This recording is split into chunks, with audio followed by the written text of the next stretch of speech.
Welcome back, animation fans, to another episode of Talking 2D.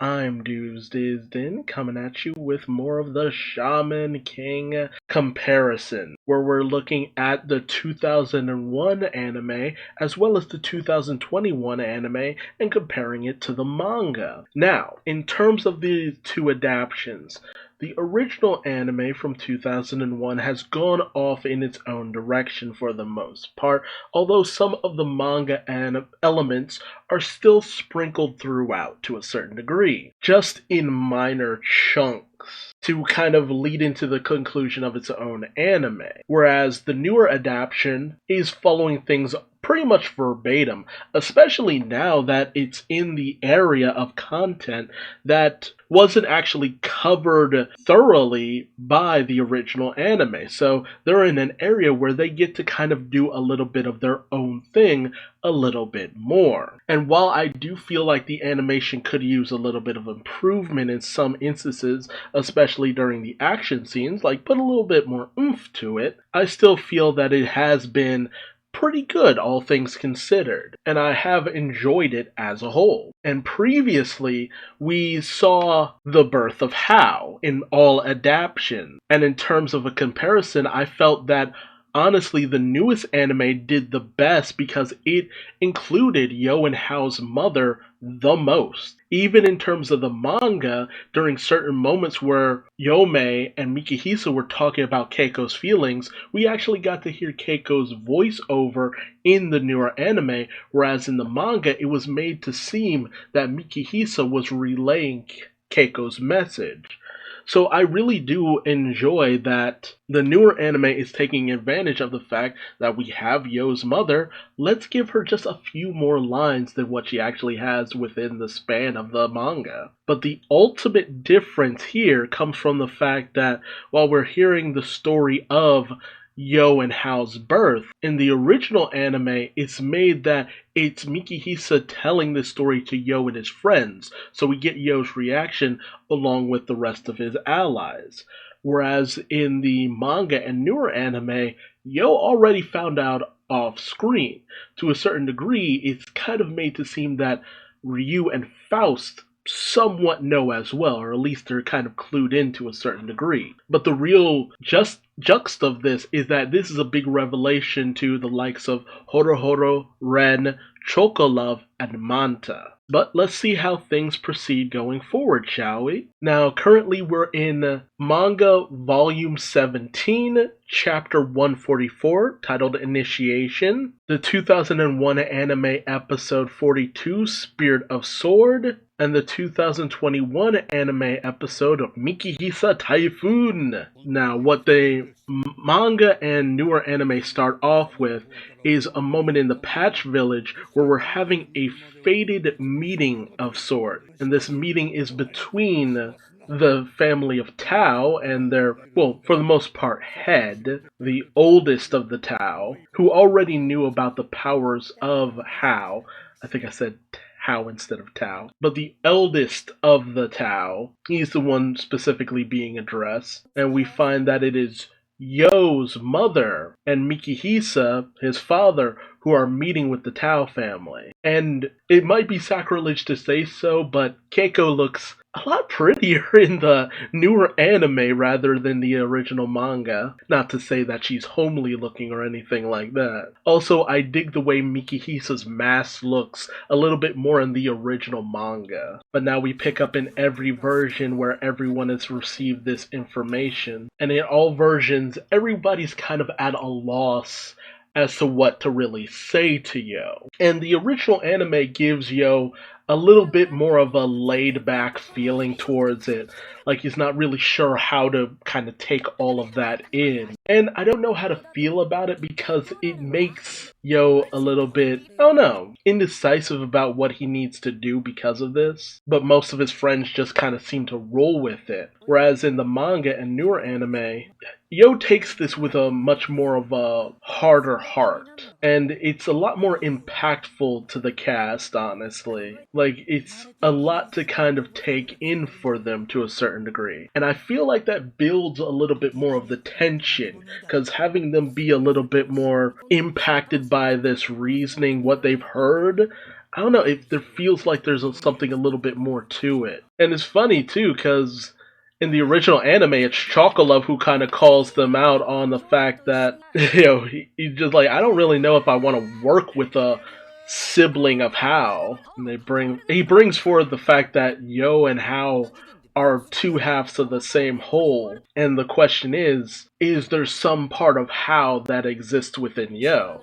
Which, is a very interesting question. And Chocolove brings to the forefront the fact that Hal said, they're two halves.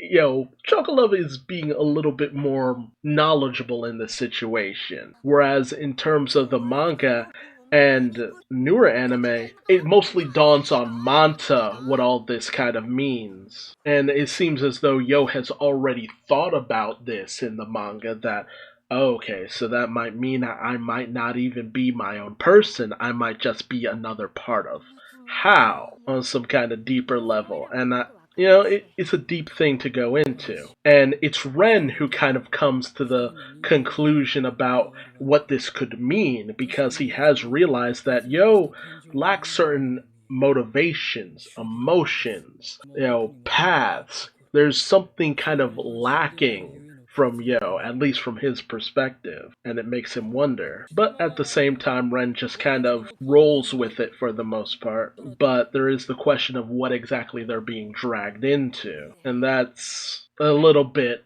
different. As in the original anime, as Chocolove kind of presses the issue of Yo and Hao being two halves of the same whole, it's something that is also kind of thought of, but I don't know. I don't know how I feel about him just laughing the situation off, but I mean, who knows how he went about it when he originally found out. But I don't know. I do enjoy that in the manga and newer anime that he takes the situation seriously. He does joke about it from time to time, smirk a little, laugh a little, but when someone addresses him in a serious manner, he addresses them back accordingly. And, brings up the fact that he thinks that maybe it might be safer if they weren't together. And this is something that happens in all versions where Yo doesn't want to include his friends in what is essentially his personal family squabble. And Yo just kind of seems to accept that he might be another half of Hao. And this is kind of sidetracked by the fact that this was during the time that Amidamaru was transcending to his status as Spirit of the Sword. So, I don't know, it's not given enough time to be lingered on. And this came at a time when they were confronted by the X-Laws too. And ultimately, Yo comes to the conclusion that I am me, and that's all he is. And that ultimately kind of eases Chocolove to a certain degree. It's the logic that Yo would have. Meanwhile, with the manga and newer anime, it's ultimately decided that here they will reveal, Yo will reveal the situation that they're kind of in, and that basically Hao's Furyoku level is impossibly large. That Hao essentially will win this tournament no matter what. Which is something that kind of comes up in the original anime too. Mostly after Hao consumes Gene Spirit's Shamish. So in all versions, it gets to a point where Hao is just going to win the shaman fight regardless. It's just that in the original anime, they decided to make it so that, Hao just said, to hell with the shaman fight, I do what I want. I'll just go out and do whatever I care to do. But in the manga and newer anime, he decides to keep going forward with it just because it's kind of fun. He's just kind of chilling with it. Not to mention, he just keeps growing in power with each shaman he defeats. And whereas in the original anime, it was Necrom and Zinc who were working with him, in the manga and newer anime, it's Magna and Necrom, which doesn't really matter too much. They just need two patch to work with him. But this kind of comes from the fact that Two of the patch have already accepted that Hao is kind of the undisputed winner, and that the shaman fight is more of a formality. So it kind of just depends on your perspective. Like, should Hao have just said to hell with the shaman fight and just forced his way to the Great Spirit, or should he have just kept going through the proper channels, because he was going to win no matter what?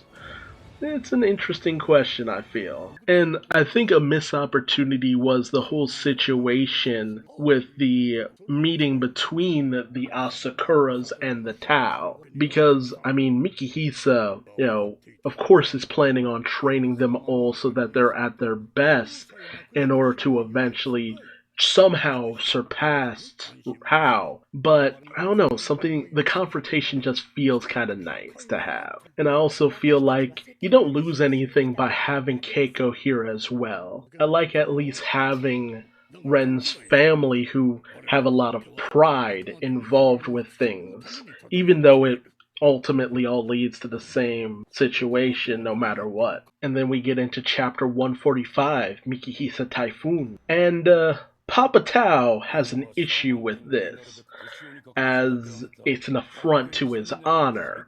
That's the thing. Family, honor, tradition, they're all a part of all of this, especially when it comes to both Yo and Ren. And to not have this confrontation is to kind of just bypass all of that history and the relevance of these characters. Your boy, my boy playing together has to be addressed. And having a little bit of Ren's team discussing what they just heard, I feel like that's also relevant too, because this is a big turning point for them, knowing just how powerful Hao is, and if proceeding forward is even worth it for any of them. It presents a big question to a lot of them. And their meeting with Mikihisa is a lot more comedic for the most part, because he's not introduced immediately as Yo's father. I don't remember in the original anime if Ren knew he was being followed by Mikihisa, but Mikihisa has been spying throughout the series, although it's a lot more apparent in the original anime because we constantly are zooming in on Mikihisa. Hell, Hao even addresses Mikihisa at one point, whereas in the original, Ren's team and Yo's team and all of them have already known Mikihisa has been around. He told them the story of Hao and Yo, but it's Mikihisa who wonders who's stronger, Funbari or Team of the Ren. And he just basically wants to see their power for the most part, what they're capable of, have a little bit of a practice match for the most part. Mikihisa is basically running things behind the scenes, but this mostly is because all of them have experienced the power of the Book of Hao in the original anime, so he's wondering where they all stand in terms of power, and if it's even significant enough to take on Hao. And it's basically, how would you guys take on the Spirit of Fire if you challenged him right here and now? And they've pretty much got nothing. And Mikihisa really knows how in every continuity to push Ren's buttons, and we see the first appearance of Mikihisa's spirits as well, just basically clowning over both teams very easily. And it does relay to them that Hao is much stronger than they are, just without a number behind it. This is basically Mikihisa trying to get them to refine the power that they've already should have unlocked for the most part, which is not a bad idea. It's just that it doesn't really work out too well in the grand scheme of the original anime. It makes sense, but it doesn't work out too well. And he basically just gives them this weird training of writing something on a grain of rice, and he tells them, go search for it.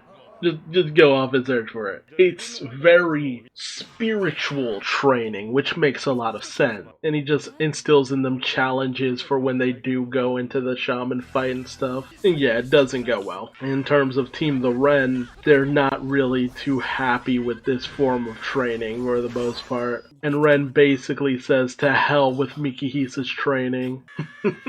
And so we end episode 52, special training, everyone gather, and then we enter into episode 53, Bye Bye, which ties more directly into both the manga and newer anime with some of its premise, as Mikihisa sees that they've completely ignored the training that he set for them, and he questions how strong they could actually become by what they're doing. And Ren's team completely ignores Mikihisa, basically. And then the next day when they go out for some training, Mikihisa finds their training kind of useless as it doesn't really improve anything. And so ultimately he decides that if they want combat, he'll give them combat. Mostly because it's basically what Ren demands. Whereas in the manga and newer anime, Mikihisa just goes in without much warning, ready to throw down. But he's a lot trickier than Ren would have expected, which you get a little bit of that in the newer anime too. Mikihisa just kind of dodges out of the way pretty immediately. Meanwhile, in the manga and newer anime, Mikihisa applauds Ren's ability,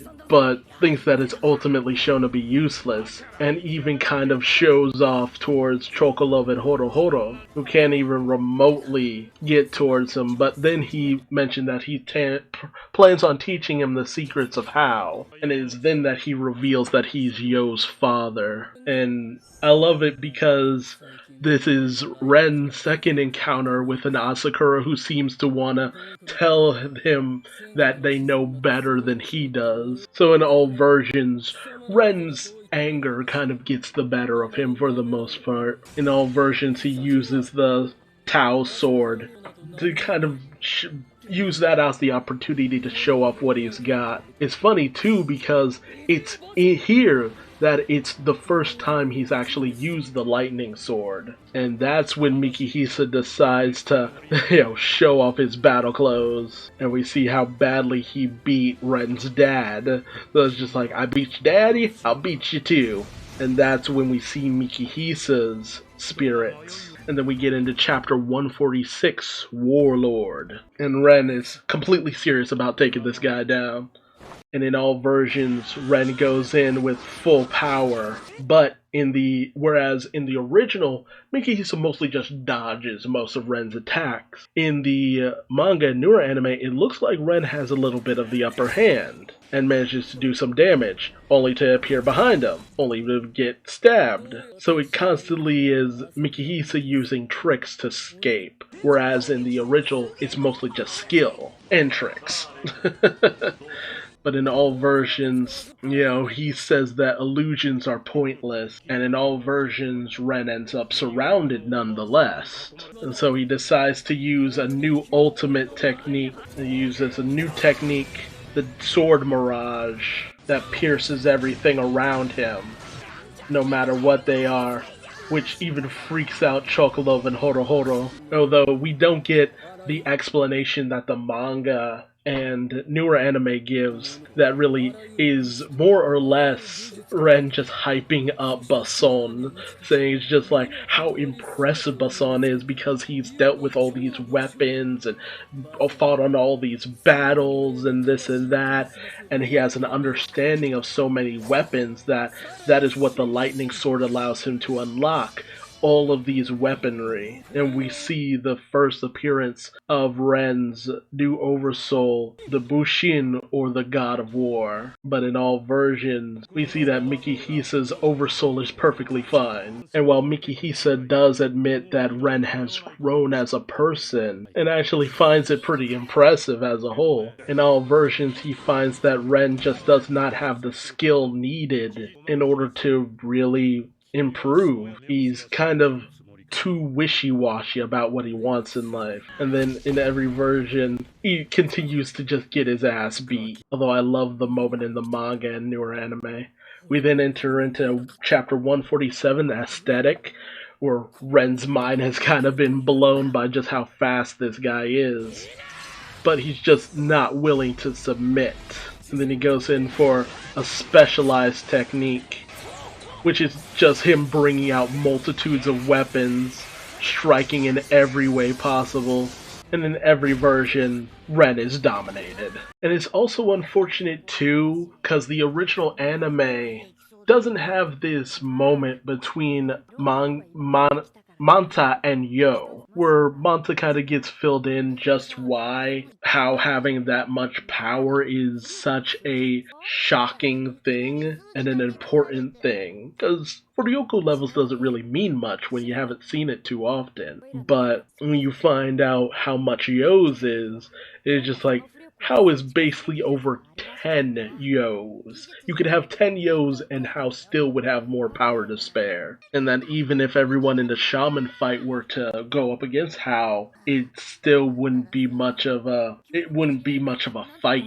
Especially because you'd end up feeding How more power through doing that as well. But I mostly love that Anna addresses the fact that Mikihisa is off training Team Ren and probably beating the shit out of them. And I love that Anna acknowledges just how impossibly strong Mikihisa actually is. Like, for not having the blood of Asakura's, he's stupid strong. But Anna knows Ren and how hard-headed he'd be, so getting him to actually submit to Mikihisa's training would be almost impossible. But Mikihisa is stubborn in his own ways. He blamed himself for Tao's escape all that while ago, and so he's just been submitting himself to harsher and harsher training. He's something called an Ascetic, who has become like deeply tied with nature. And you don't actually get this revelation in the newer anime, but Yo doesn't really know his dad that deeply. You know, there have been moments they've had together in the past, but Mikihisa dedicated himself so much to training that the only time Yo ever really saw his dad was when he would come by with Tamao, who was studying under him. But he has climbed high peaks and suffered through things most people could never get through. But Ren continues to try to go up against him, and he gets completely dominated, just schooled. And a lot of this has been Mikihisa trying to get Ren to admit his own limitations. And it starts to look like it might be that Mikihisa will kill Ren. And another thing you don't get in the original anime is this moment where Horohoro wants to step in. He knows this is a fight that Ren picked, but, he's ready to try to at least defend his ally and friend. But in all versions, Ren just isn't willing to admit his own limitations. And I don't know, this beatdown that Mikihisa gives to Ren is just so much more impactful in the manga and newer anime because, it just shows how stubborn Ren could be, even though he's just so overwhelmed. The original anime makes it so that it seems as though Mikihisa is simply toying with Ren, but the manga and newer anime, it is an absolute decimation. Ren had no chance. He never had a chance. There was no potential for Mikihisa to slip up. It's just Ren's done, but he's not willing to give up or give in. And that's the end. That is the end of the two adaptations. The battle in both is fairly fierce. The introduction to Mikihisa, I feel we see here in this battle against Ren shows how capable he could be. It's just that having this be after Ren has already learned from Hao's secrets and all of that, it again weakens what Mikihisa could possibly teach any of them. Because having it be that in the original anime it's just refining their spiritual pressure and ability, that's all well and good, but that doesn't really paint a picture of how that will help them in the long run. Whereas in the manga and newer anime, he's basically planning on teaching them how to properly apply and unlock more power. That's the big difference. And again, the manga and newer anime just has cooler visual moments, which is actually kind of shocking, to be honest, because it's very rare for that to happen when it's come to this comparison. A lot of times the original anime had a lot of really cool action-packed moments. But if there's one thing that the newer anime has excelled at, it's just having stills that look visually stunning. That's about all they really have, because when it comes to actual motion a lot of the time. The original anime tends to do a lot better, but there was some good moments of visual movement in the newer anime. Now, can the newer anime keep that up? We'll just have to wait and see, but let me know your thoughts in the comment section below. Which do you think did it better? Which do you think portrayed Ren's absolute ass whooping the best? The manga, the original anime, or the newer anime? And if you like this video, please like, comment, subscribe, hit the bell icon for notifications so you don't miss out on the next episode of What's the Difference. But until then, I've been Duuz-Diz-Din, and I will see you later. Bye-bye.